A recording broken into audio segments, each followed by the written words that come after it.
Hello, welcome to Dad Asks Mums. With me, Al Booth. I am the dad of Sienna, who's 3. And Alfie, who's 5. Daddy is a bum cape. I'm also the fiancé of Kerry, whose age I'm not going to reveal, because the whole point of this podcast is that I'm talking to mums to learn how to be the best partner I can be and also to be the best dad I can be. But the one thing I already know is that to come on and reveal Kerry's age without asking her is a no-no. That would be foolish. So yeah, this is just a conversation with mums, sharing stories about children and about parenthood, but just getting different perspectives on it.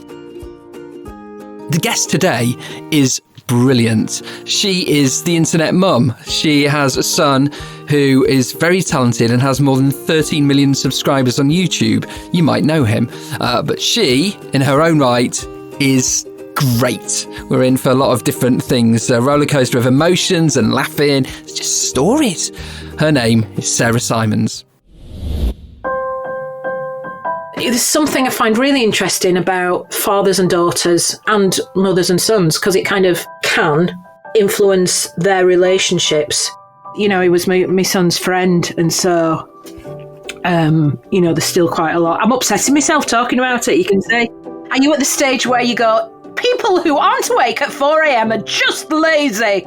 I didn't think I'd be back in that place, like, first have a new baby and your entire life is consumed with making sure that child is alive.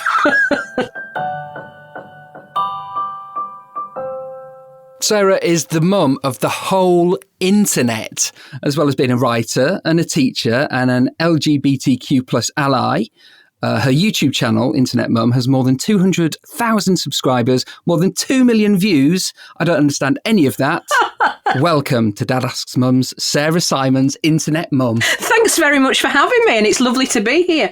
Before we go any further, can I just tell you about this Internet Mum business? Yeah, please do. That was going to be one of my first questions. What it was, I had lots and lots of young people messaging me with all sorts of problems and requests for advice and that sort of thing. And they'd all say, will you be my internet mum? And I didn't know what that was. But I kept hearing it again and again, via tweets and via messages. I asked a few questions online and they kind of explained what it was. And I thought, oh, all right then. Yeah, fair dues. Yeah, it's an absolute privilege to be internet mum. So what is Internet Mum? As far as I understand it, it's a person who is kind of an older person who is comforting and a bit more experienced, who provides kind of like a non-threatening area where people can talk to each other and know that they're not going to get judged. People aren't going to be horrible to them, because I just don't tolerate any of that on my timeline. I just think be online as you would be in real life. Yeah. It's almost like a self-policing thing. Come and talk about what you want, but be interested in other people. Be curious about other people. Ask them questions. If you don't agree with them, that's absolutely fine. But find out about their views rather than just going, no! Dad Asks Mums. The first question I always want to ask on this podcast is, what was the last conversation you had with your child? He rung me last night at about 10:30 and we talked about his book. Oh, wow. He works on YouTube. He's done very, very well. Amazing. Yeah, he's in Sunday Times bestsellers list. He's best-selling on Amazon. It was number 1 on Amazon for a bit worldwide. But the proceeds from that are all going to Sarcoma UK. His friend, Technoblade, who died, who had sarcoma and was 23. And so we talked a lot about grief. And I know a lot of the community, the online community, are very much grieving for him. Yeah. And he was my son's friend, and so there's still quite a lot. I'm upsetting myself talking about it. You can say. Yeah, no, I can say. Yeah. I'm sorry. There's a lot to process when it kind of. Kids shouldn't be dying. It should be the parents who die before the kids. It's the wrong order. Yeah, completely. And that's why his book is he's all going to the sarcoma charity because of Technoblade. You know, he wants to try and do something, if he can do something in any way, in any tiny way to kind of help, then that's a good thing. And we just talked about the good thing, you know. Yeah. Look, I've got all teary just talking. I'm sorry, I didn't mean for that to happen. I was like... No, it's a really strange thing seeing your kid grieving. Yeah. You know, somebody their own age. Especially that age as well, when they're still you're still trying to work yourself out well into your 20s, aren't you? You know, and yeah. And when they're here, I digress a little bit. Before he left home last summer, not this year, last year, and they were all a tiny bit older, 1 year, 2 years older, and they'd all left home. They kept coming up to ours in Nottingham. So my front room was always full of blooming YouTubers, all these teenage millionaires all over my house. All with silly names, you know. I love the way you just say that normally. Yeah, they all have strange names. Who is there? There's Rambo and Tubbo and Bilza, Wilbur Soot, and all sorts. They've all got strange names. I know. So my niece and nephew are 10 and 8, and they're massively into it. So when I mentioned to my niece that I was speaking to you, and then talking to my niece and nephew about YouTubers and yeah, just like you, the names they use, and I'm like, how is this a normal conversation? Right. Last summer, when there was always somebody on the sofa saying, "What's your real name? I'm too old to be calling you Mr. Rambo," you know. And yeah, they're not at all what you would assume. None of them are flash. None of them are... You'd have no idea that they were any different to any other kids. Do you know what I mean? They're a lovely, lovely group of young people. Now for the next bit. Now, in the back of my Shedio, I have got a wheel made out of a cake base with an arrow made out of some wood I found in my kid's playbox and some numbers stuck on it. And that is called... Daddy. Gift of Diana. Right, okay, so I'm going to spin the Daddy's disc, and it'll always land on about 4 or 5, because you see the nail isn't in the centre, because I've not put it up very well.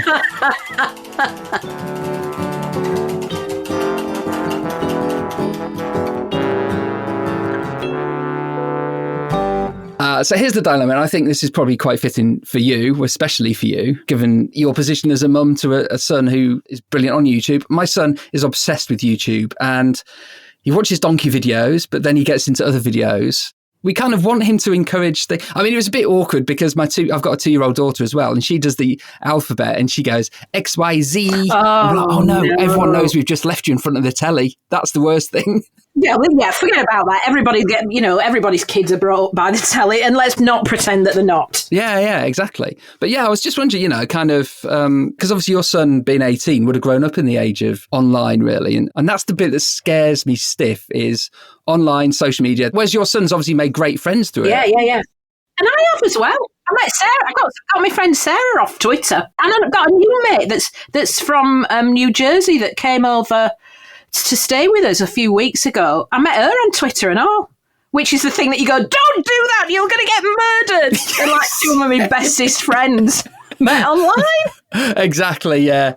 I would say with online stuff, set out boundaries and set your boundaries out with your kids. Get them to teach you. What we've done, we had like a map, kind of drew a map of what platforms, what games, what ways of communicating with other people. And, we treated each one as a separate kind of entity rather than video games or social media. We kind of took it apart with our kid. So like for each platform wanted to know who it's possible to talk to. Can they see you? Can they hear you? What do you talk about? What can we wanted to know all the kind of safeguarding things for each one. As parents, your main job is to keep your kids safe, in whatever context that means. So as an adult, would we go on, 7-year-old, go into that room and shut that door with lots of strangers talking about whatever you want and you'll probably be fine? No, we wouldn't do that. Of course we wouldn't. And we wouldn't have done that at 10 or at 14, because it's not acceptable. So why would we think that would be okay to do that online? we were super strict. You know, he wasn't allowed to play Grand Theft Auto. He wasn't allowed to play, and until, you know, actually, what time is it now? He wasn't allowed to play that for years and years. And not that he'd want to, actually, but, or Call of Duty and stuff like that, where other kids were playing it at the age of 10 and whatever. And we're like, no, it's got an 18 certificate. Well, everybody else is playing it. And we're like, right, okay, should we go into the other room and shall we watch Texas Chainsaw Massacre? Because that's an 18, so you'd be absolutely fine watching that. Oh, okay. And he's like, no, I don't want to watch that. We're like, there you go. Oh, that's good. You know, we absolutely weren't pushed around by what other kids were doing and what other... Yeah. Let's be honest, the kids probably weren't doing that. They were probably saying they were doing that. Yeah, of course. Yeah. So we'd want to know what was happening on each platform. And, you know, if there's opportunity to speak to other people, can this be limited to people who you know from school? And do we know their parents? Because we're just not having a load of strangers in the house with you. It's just not on. One of the key things we did as well was to say, right, we'll review this in 6 months. And that's what we did. That's a brilliant way to do it. You know, and the other thing was we had the computer in the main room downstairs. So we were around, you know, when he was playing or talking or whatever. And then as he got a little bit older, we said, right, okay, you can have it in your room, but the door is always open when you're on your computer. And that was when he was maybe early teens. Then when he got a little bit older, it was like, okay, well, we trust you. And we always did trust him, but it was just having those conversations and that he was part of, not like just dictating. And smartphones is the big thing. Yeah. My daughter, Sienna, she now says, Daddy, I want my phone. I want my phone. And it's like, no, it's mine and Mummy's phone. I mean, we're terrible parents. Just saying this out loud, I'm like, oh, my word, this is awful. And there's a difference between your daughter playing on your phone and playing things that you've given her to play on. I mean, she plays Call of Duty. She's smashing it. She's great. But there's a difference between you giving her your phone to play on and here is your access to the internet to see whatever you want at any point. Yeah. I know what you mean. It's frightening. Yeah, he was 13 when we let him have a smartphone, and everybody else at school seemingly had one. And they were doing things in classes where it was everybody needed to use the smartphone for things. And I'm a teacher, I know that. And so he was saying, well, I need one for school. It's like, nah, wait till you're 13, wait till you're 14. I can't even remember what age it was, but it was much further on than all the other kids. Because we just said, there's some things you can't unsee. And we're not saying that we don't trust you. What we don't trust is that you might accidentally search for something and something awful will come up. What we don't trust is that it opens this avenue of communication that is there with you 24 hours. If something's kicking off at school and people are communicating with each other about it, if you don't have the means to communicate about that, then you're getting a bit of rest from it. That's the bit that frightens me about being a parent. But as long as, if Alfie grows up and he's constantly obsessed with donkeys, well into adulthood, that's okay. That's cool. Although I'll use your tech and I go, do you want us to go into the next room and fill it with donkeys? You would flipping love that. I would. I'd come round yours and play with the donkeys, please. We would be the most popular kid in school.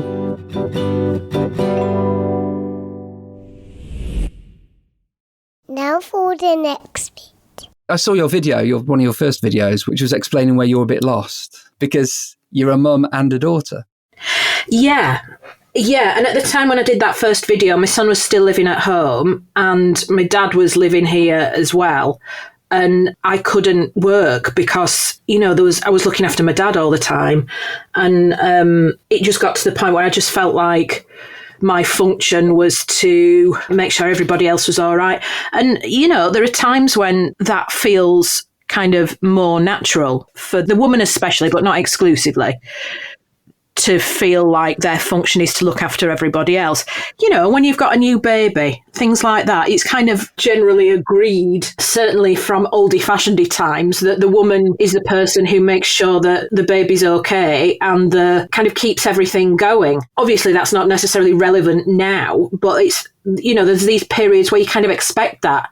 I'm 50 next year and I have lots of opportunities with my career and, lots of things going on. I didn't expect that, looking after my dad, at that point, it's not the same now, and looking after my son because we had all sorts of things kicking off with his exciting career. I didn't think I'd be back in that place, like, you know, when you first have a new baby and your entire life is consumed with making sure that that child is alive. yeah, the very basic. Yeah. Yeah. And, you know, as soon as I kind of acknowledged that, I thought, right, okay, well, I need to sort myself out. I can't let myself get lost, you know, and I didn't want to do any sort of chuffing martyr thing. I was looking after my dad because I wanted to look after my dad, because there wasn't an alternative within the family either. So it felt like the right thing to do at the time. And looking back, I'm glad we did, because it was like the last few months of him being a similar person to who he was. You know, now he's absolutely in his own world.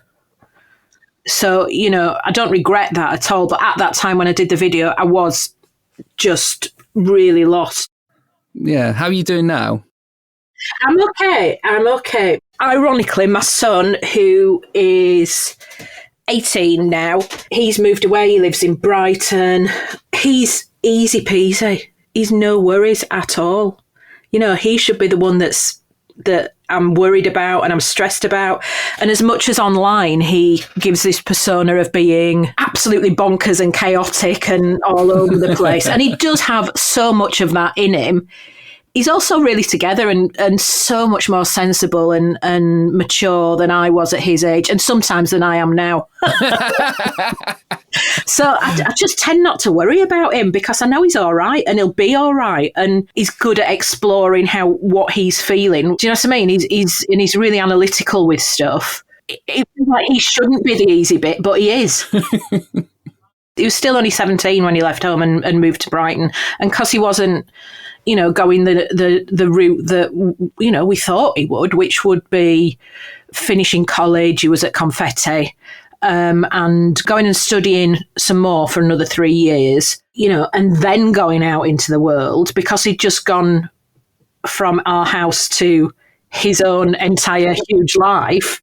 As much as, you know, he has structure in his life, I didn't have the structure of thinking, well, he's going to be coming home at Easter. He's going to be coming home for 3 weeks at Christmas. I've got 3 months with him over the summer. Brilliant. It just went from us to, oh, he can do whatever he wants, which was really frightening at first. It's time for a question. This is called Dad Asks Mums. You're a mum. Is there anything you would like to ask me as a dad? So how old are yours? 5 and 2. How are you managing with the sleeping? We're not. Oh. Alfie just comes into our room like he owns it. He used to go, Mummy, Mummy. And we'd go in and get in with his bed. But now he doesn't. He just gets up and just wanders in like someone's just entering the office in the morning. Climbs over Kerry, because Kerry's got the side nearest to the door, and then just gets in the middle. I'm sure he sharpens his elbows before he goes to bed. He's got like a little elbow sharpener. And then I invariably have to go into his bed. Are you at the stage where you go, people who aren't awake at 4 a.m. are just lazy? yeah, exactly. Lazy bastards, not up at 4. Wrong with them. Do you know what? I loved it when they were kids. They are kids, obviously. When they were babies, I used to watch entire Netflix series at 4 a.m. I'd stay up and do the late feeds, and then I get a bit of a lie in, because I was like, yeah, I did that, and that was a great. Sienna now, she sleeps through, but she cries out. So you wake up. I think that's even worse than Alfie getting in the bed, because she cries out, and you're like, right, what? And she's just like, And you think, what a wasted cry that was. Did your son ever get in your bed? Yeah, I can't even remember. I think I must have blocked it out. I just remember being so tired in a way that I'd never experienced before and never realised could be. So kind of zombie tired. Where there were days where I was just going through the motions and trying not to crash the car or yeah. You know, that sort of tiredness. What I do remember is everything being a phase. You know, and there's some phases lasting longer than others. And I just think that's what life is. It's going through one phase after another. And at that point, when your kids are so little, their phases are so intense that you're living it with them. But, you know, that's true into adulthood as well, isn't it? I think that's the thing. You get through having young kids who don't sleep, you get through anything. Oh, people talk such bollocks about it all. You know, am I allowed to swear on this? Yeah, it. I've been trying not to, but it goes against my nature. I'm probably just going to explode into a load of expletives. Let it all go. I've kept it all in so long. People do talk bollocks about babies and toddlers and stuff. It being all, like a Disney film.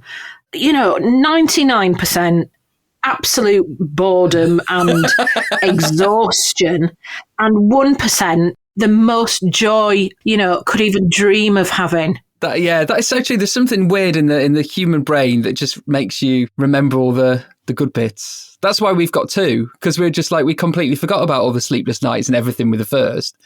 We're like, wasn't it lovely? Let's have Yeah, but the older my lad got, the more interesting and more fun I found him, which is kind of the opposite to what you told. Most people are told like, I wish there were babies. Yeah. No, they're boring. They don't do anything. I know the cuddles and love and all that business. Of course, you love them. Of course, you do anything for them. When they start being able to have minds of their own and conversations and arguments and stuff, then it gets for me, it got interesting. I don't like the arguments. I don't have the answers. That's the thing. But that's okay. It's all right not to know everything, isn't it? The why not? Why not? I don't know. I think I'm just trying to be what a dad should be. I think I read about it somewhere. I don't know. Oh, go on. Eat the lard. And then see what happens. Right. What is the one question you hoped that I, as a dad, would ask you as a mum?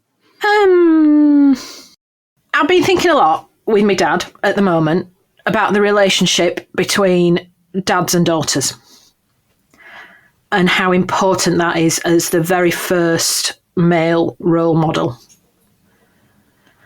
And the person, and it's such a cliche, but the person who seemed to have got this right, who was the only person who talked about this in the media at the time, seemed to have been Dawn French's dad. The way that she talks about how her dad told her she was wonderful and absolutely beautiful, and he never even mentioned her size or her appearance, really. Well, he mentioned her appearance, but only in you are strong and powerful and beautiful and you can do whatever you want, and which kind of, the way she talked about it seemed to really kind of put a solid base into her self-esteem and her self-worth and her confidence. And I know that's, there's a similar thing with fathers and sons, but I was particularly interested in terms of helping a young woman develop her confidence through the influence she has from her dad. Yeah. Do you know what? It's really, I welled up a bit there, because that's such a... My mum lost her dad when she was 32, and she talks about him all the time. There's such this amazing way, and he sounds like and I was 4 when he died, and I wish I'd known him because he just sounds incredible. And I'm so mindful of that with my own daughter. I just want her to only have positive affirmations for me, and to be able to talk to me and to just have our little moments. And I can't ever imagine saying anything negative to her about her appearance, about anything. Just make her strong. And I think there's a thing as well about appearance to do with the irrelevance of it. Yeah, you're beautiful, but that doesn't matter. You're beautiful, but the more importantly, you're strong and you're clever and you're kind and you're kind. Yeah, and appearance being way behind on what matters. And I think we're kind of conditioned to hit appearance first, and those other things, as lesser. And I think it's just, it's something that's shoved at us from all directions, and it's hard not to have that perspective, regardless of your relationship with your child or your parent or you know what I mean, or anybody, especially to do with women, to do with girls. Prettiness equals goodness. Yeah, and what we always say is she's this like blue eyes, got eyelashes like a cow, really long eyelashes, like a beautiful cow, and ringlets, and she's that sort of. I was speaking to another friend who said she's like from a Pears soap advert, and you always talk well about your kids, and she's. But we always say you're beautiful and Alfie, you're handsome, but you're kind and you're funny and you're caring, and that is the most important thing. And we always say that.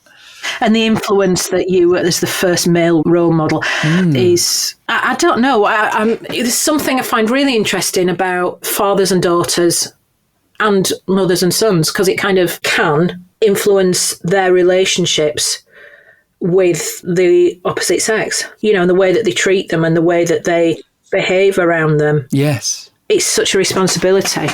Oh, it's a huge responsibility, yeah. And I feel that every day. And I'm very aware of how I talk, or how my partner and I talk together around the kids, because they're learning from that, and they're learning how to treat others and how to be treated. Like you say, how a little girl grows up into a woman who knows her worth and knows how she should be treated and spoken to. And actually, if you're not in a certain way, then that's not right and that's not good for you. And I mean, there's also stuff to do with that how much of that comes from, it's the nature-nurture thing as well, innit? There's all those elements as well. It's not completely straightforward, is it? But I think it makes a difference, doesn't it?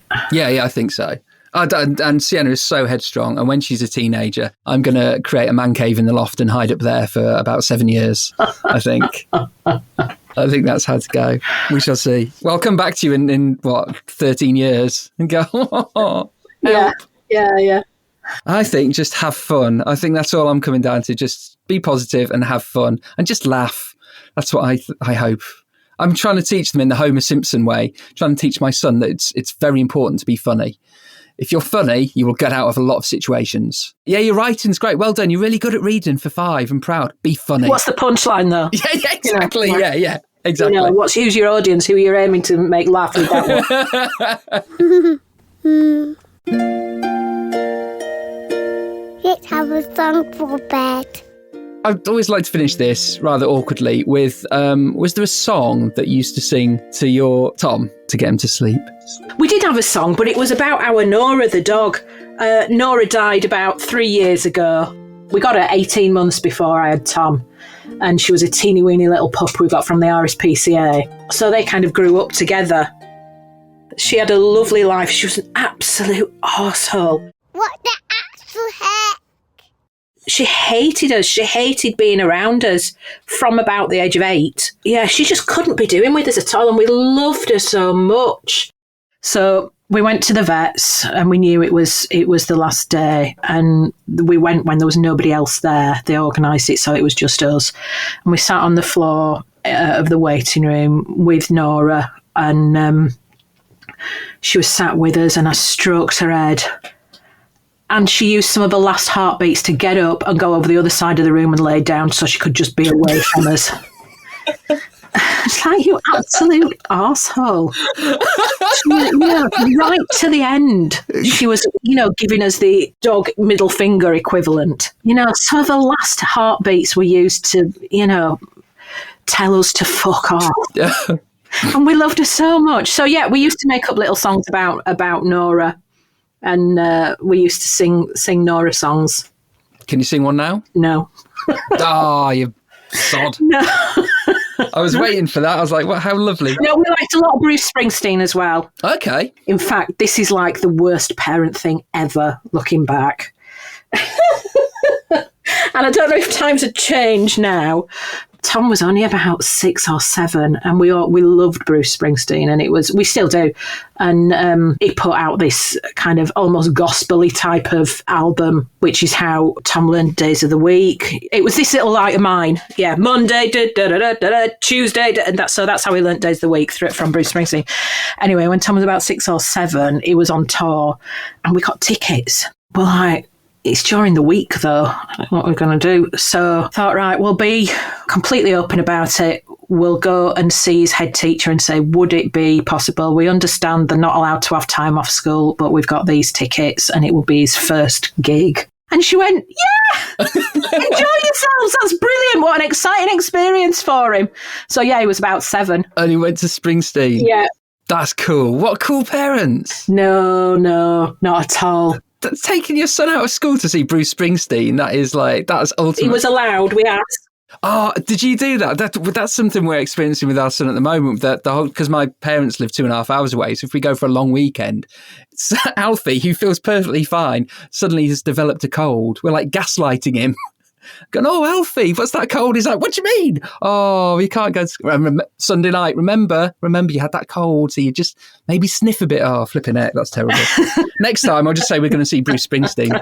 Every time we take him to go to Yorkshire, just going to see Bruce Springsteen. I think everything changed for us when he went to junior school. Primary school, when he was teeny weeny, We were kind of like, yeah, it doesn't matter, does it? You know, and of course it does matter. I'm a teacher.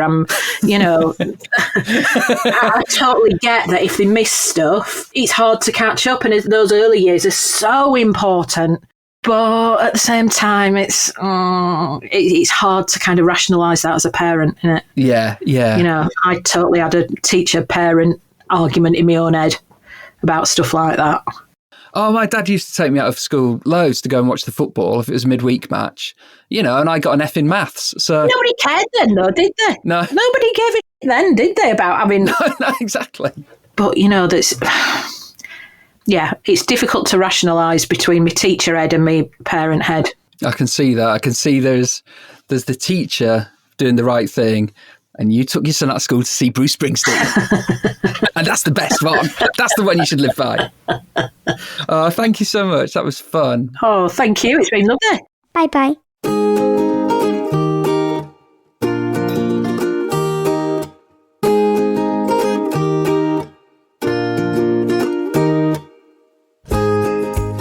There you go, Sarah Simons, who's just brilliant, isn't she? That was so much fun. You can check out Sarah on her socials as well. On Twitter, she is at Mrs. Sarah Simons, or if you want to follow her on YouTube, where she does loads of streaming, at Sarah Simons Internet Mum is her address, or you can be one of the 13 million people who follow her son at Tommy Innit on YouTube, and he's everywhere as well, as you'd expect. Also, it was just a brilliant conversation. I really loved that. It was really funny in parts. She genuinely made me like belly laugh, but also just really moving. And if you were affected by anything that we talked about in this episode, then I'm going to put some links onto in the show notes, and you know, wherever you read the blurb from the podcast, it's all in there just to help you out if you're connected to anything that Sarah talked about there. If you would like to be on the show on Dad Asks Mums, you can follow me on Twitter at Dad Asks Mums, on Instagram at Dad Asks Mums, and also you can just email me, which is completely different to all those addresses, al@albooth.co.uk. Right, that's it. Until the next episode, by the way, if you want to check out any other episodes, my daughter is going to tell you how shortly. But until then, take care of yourself, and I shall see you soon. You can get this wherever you get your podcast. Come back soon. Turn it off. Oh dear.